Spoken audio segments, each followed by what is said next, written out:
Hey, I'm Chaz with Nashville Pop, and today we're diving into booking gigs, what's an EPK, and how you can start to make one of your own. So when it comes to booking gigs in an EPK, there's two categories I like to use: artist gigs and entertainment gigs. Artist gigs are the typical thing that everybody wants. It's the original performances at music venues, festivals, house concerts. It's where you're the star, you're the artist, and you're telling your story.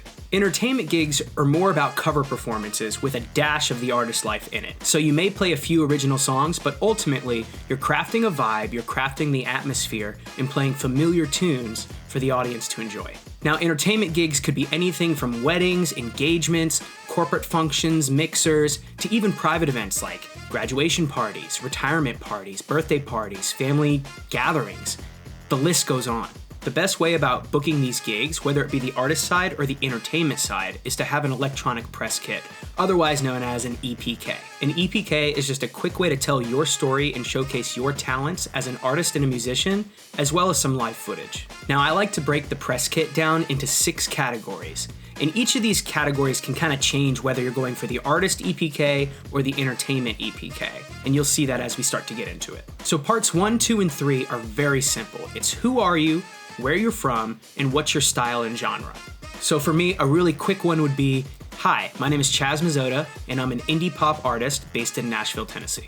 Now you can dive a little deeper into your style and genre, but that's just a quick example. Part 4 are your accolades. Accolades could be as simple as who you've worked with before, who's involved on your projects, how many monthly listeners you have. Do you have any awards or major successes? Have you played any festivals? What's the largest audience size that you've performed for? Basically, anything you think that adds to the allure of you as an artist are considered artist accolades and can help boost your stats for booking that gig. Part 5 is what's coming next. When you're talking about what's next, it's very simple. Do you have any shows coming up? Do you have any releases coming up? What can they expect from you as the artist in the future?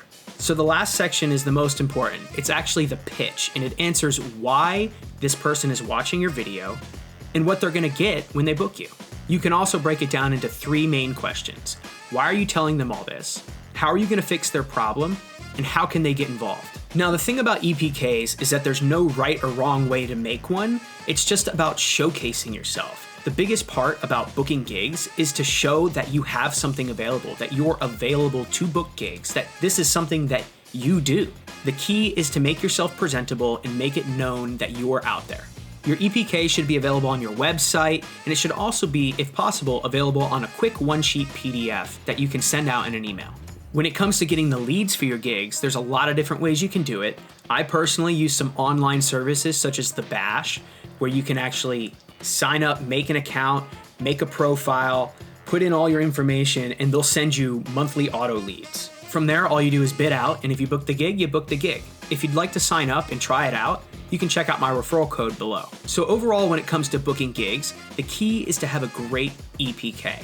Something that when you send it out, they're looking at it and they're watching it and they say, wow, I love this person. I have to have this person for my event. I created these 6 categories for the EPK based off of my experience working with clients one-on-one and my experience as a musician performing and booking these gigs. If you have any other questions about EPKs, booking gigs, or what the next steps are, message us at Nashville Pop and we'll try to get more resources to you.